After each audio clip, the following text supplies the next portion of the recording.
Hola, bienvenidos y bienvenidas una vez más a un video nuevo. Yo soy Andy de la Luz y en esta ocasión vamos a hablar acerca de las jornadas laborales durante la época victoriana.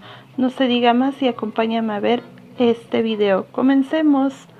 No es ningún secreto que con el glamour, la elegancia y la etiqueta de las clases burguesas y aristocráticas victorianas coexistía otra sociedad formada por las clases bajas y trabajadoras.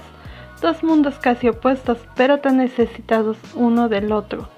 La clase obrera, la mayoría llegada desde el campo o desde la vecina Irlanda, donde la hambruna hizo que se desplazaran familias enteras, buscaban una vida mejor, malvivían en las ciudades, habitaban en casas insalubres y se dejaban literalmente la vida en las fábricas, en las que más que trabajar eran explotados por sus sueldos tan miserables que recibían.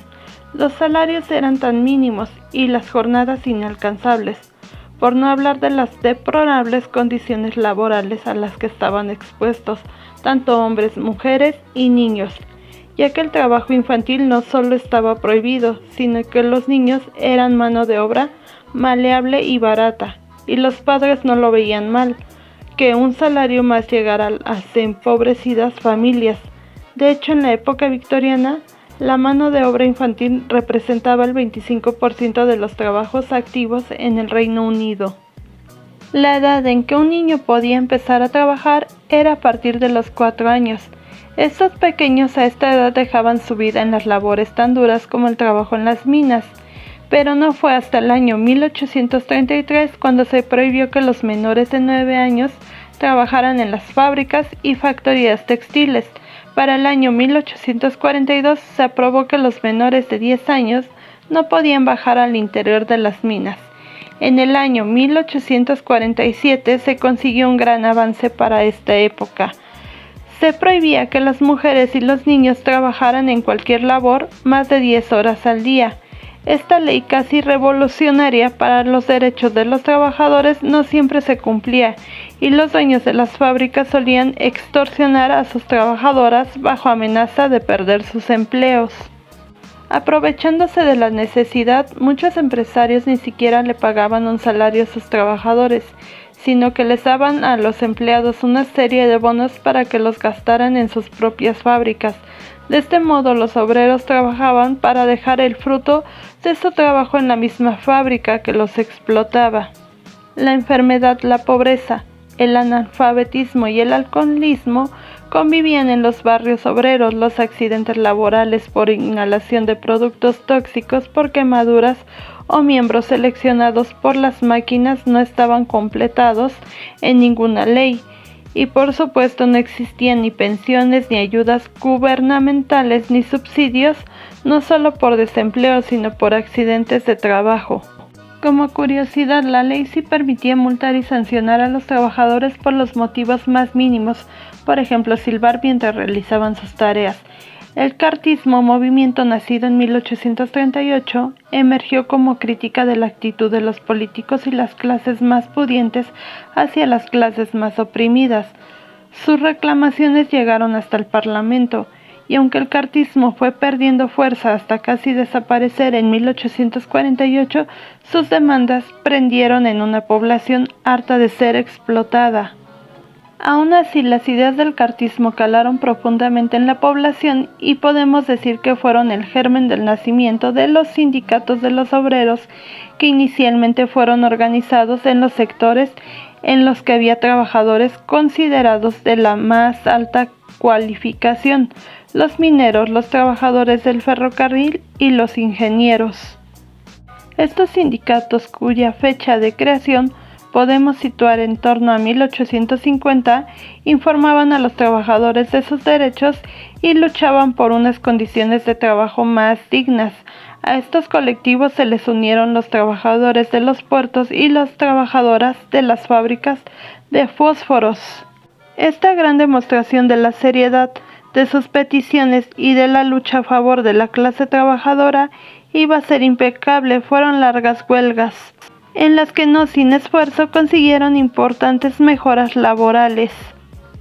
Y bueno, ahora vamos a hablar sobre algunos de los oficios más duros y peligrosos durante la época victoriana. Comencemos. En el siglo, las sanguijuelas eran muy apreciadas con fines médicos y farmacéuticos, pero para que los doctores tuvieran acceso a ellas, debía de haber personas que las recogieran, y estas personas eran las mujeres y los niños de las clases más desfavorecidas que se metían en las charcas y en los lanzadores para capturarlas. Y te estarás preguntando cómo es que estas mujeres y niños las capturaban. Pues de la manera más simple, las sanguijuelas se adherían a las piernas y a los brazos de los recolectores, que a la salida de la charca se las arrancaban y las guardaban en latas y botes. A más sanguijuelas pegadas a la piel, más botín para vender. Evidentemente las infecciones, las enfermedades, las hemorragias acababan afectando a estas pobres personas cuya esperanza de vida no era muy alentadora. Las Pit Prop Lasers. Este era el nombre con el que se les denominaba a las mujeres que trabajaban en las minas cargando vagones de carbón. En las minas trabajaban muy a menudo todos los miembros de la familia, mujeres y niños no eran las excepciones.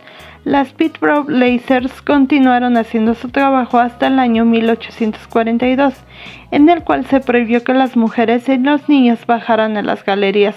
Una de las razones de la prohibición, aunque pueda parecer muy extraña, no fue el peligro que suponía para estas mujeres, sino que las mujeres y los hombres no podían trabajar juntos en espacios interiores y reducidos, ya que parecía pudoroso. Estas mujeres se resistieron y continuaron haciendo su trabajo hasta bien entrada la década de los 80.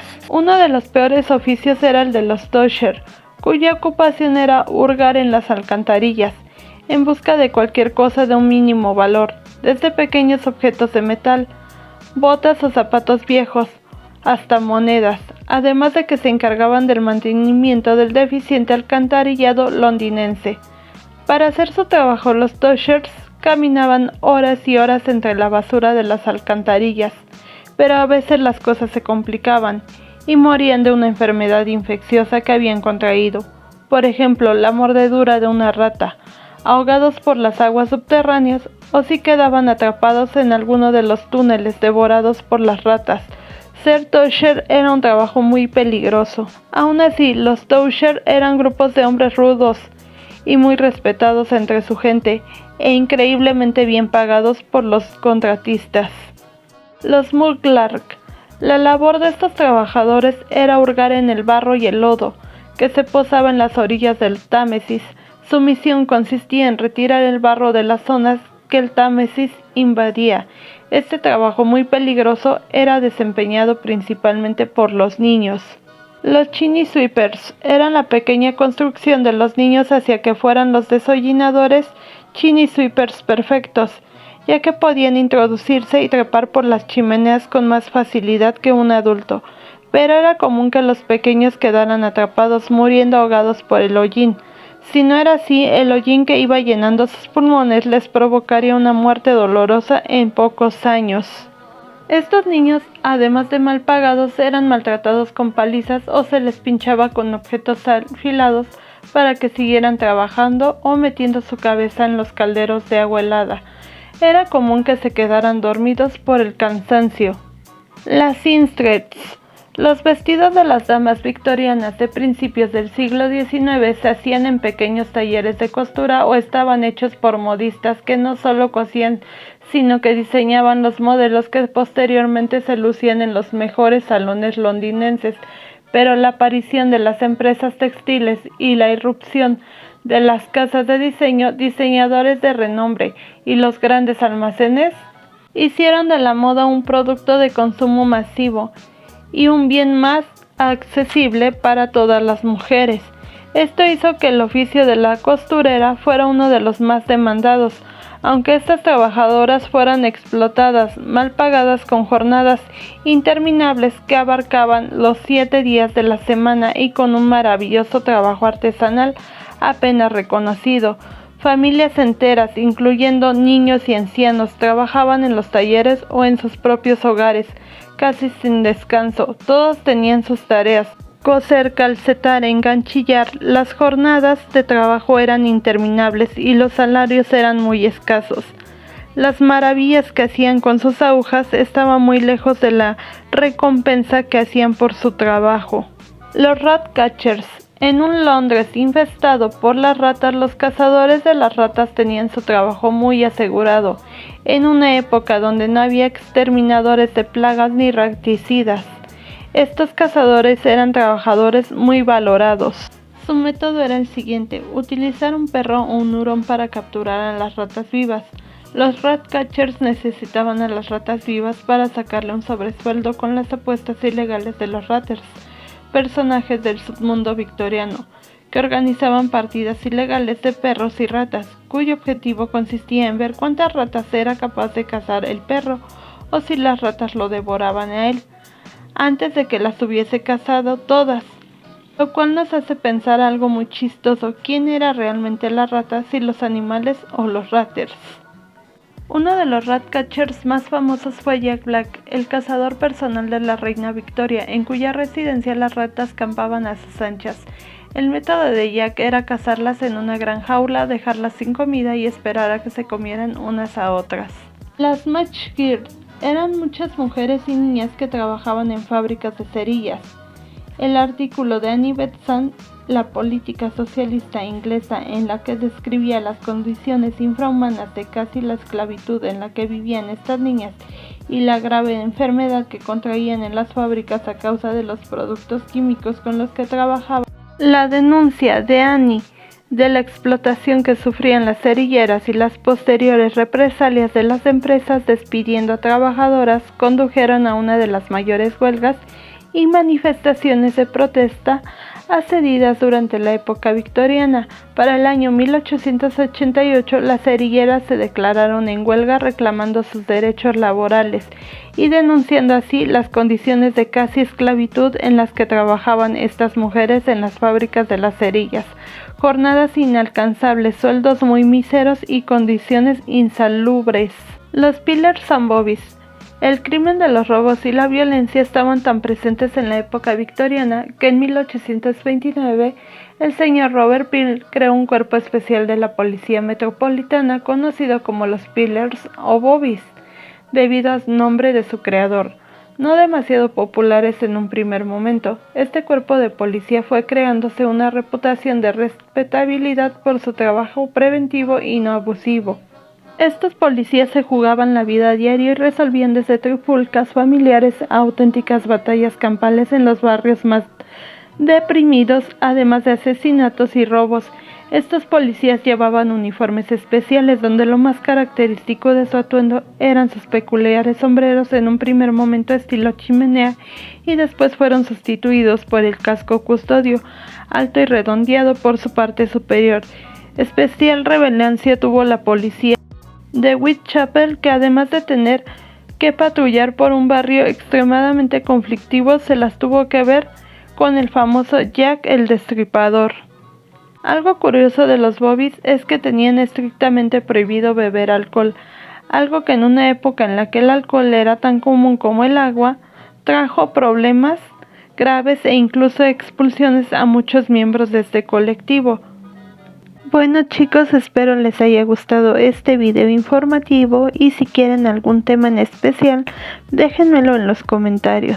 Nos vemos muy pronto en un próximo video, pero antes déjame recordarte que te puedes suscribir si es que no lo has hecho y también activa la campanita de notificaciones para que YouTube te avise cada vez que yo subo un video nuevo. Recuerda comentar y compartir para así llegar a más gente. Besitos, chao.